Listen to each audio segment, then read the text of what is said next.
We're pretending this is the center back of a bodice.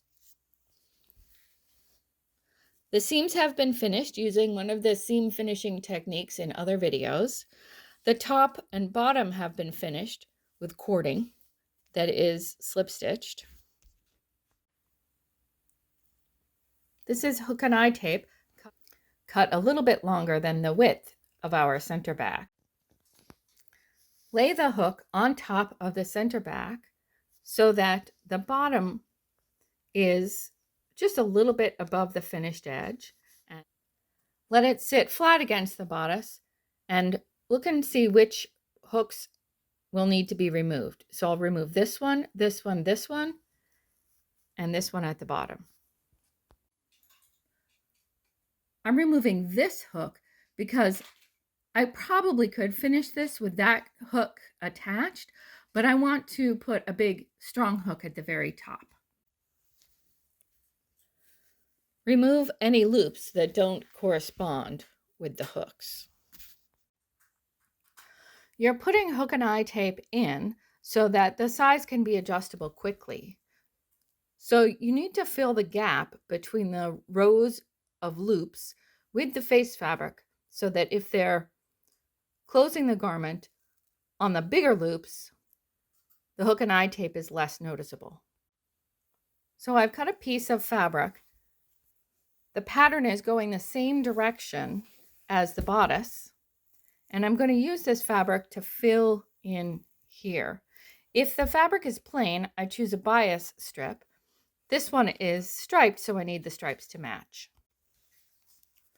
I've folded the seam allowance back so it will fit exactly on top of the strip between the loops.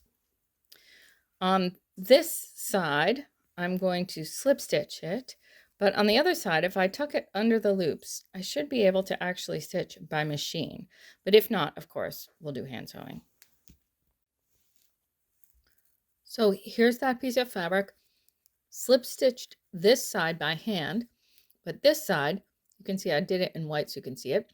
I stitched by machine, hopping over the wires. So now I've pinned the hooks onto the overlap side, which is generally the right side, and I've pinned them so that the hook is sitting exactly on the center back line. I'm going to stitch with a zipper foot right next to the hooks. There's a gap at the top, and the bottom hook sits pretty close to the bottom. So here are the hooks stitched in place right next to the center back seam. Everything is going to fold under. At the ends, I'm going to take the seam allowance from the tape and tuck it inside. Like that. And we're going to turn the whole thing and do a top stitch through everything on the edge of the tape. So here it is, top stitched in place. I had to stitch very, very close to the edge of the tape to avoid the metal that's inside there. At the top and bottom, I'm going to slip stitch this seam allowance down. But before I do that, I'm going to slide a bone in between the layers to support the hooks. Generally, I like a flat steel bone, but since this is never going to get worn, I'm just going to use a zip tie.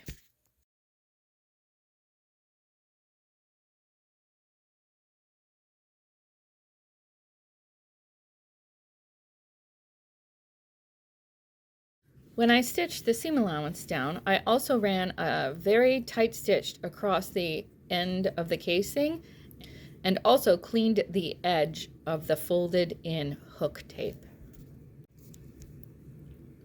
Now I need to line up my hooks and loops so that they are the same on both sides. I've hooked them together and am putting a pin at the top and the bottom, so I know exactly where that line is. Now I'm going to either serge or two stitch and zig this seam allowance here and fold on that line and top stitch it down to clean the top and bottom. I have hooked the loops together so that I can get them lined up perfectly, like that. I'm starting by pinning the whole thing closed. Take the hooks off, repin so that the seam allowances are all in the same direction. You're lining center back up with the line of stitching on the loop tape that holds the loops in place. Be careful, there's metal under there, but it needs to be stitched by machine. Here it is, stitched and pressed back.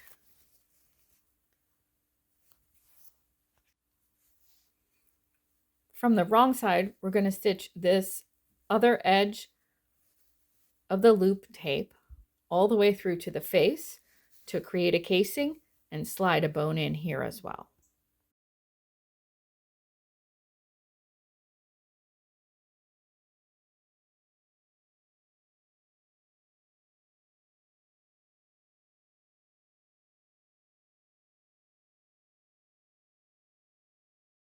And again, slip stitch the whole thing closed here and also at the other end.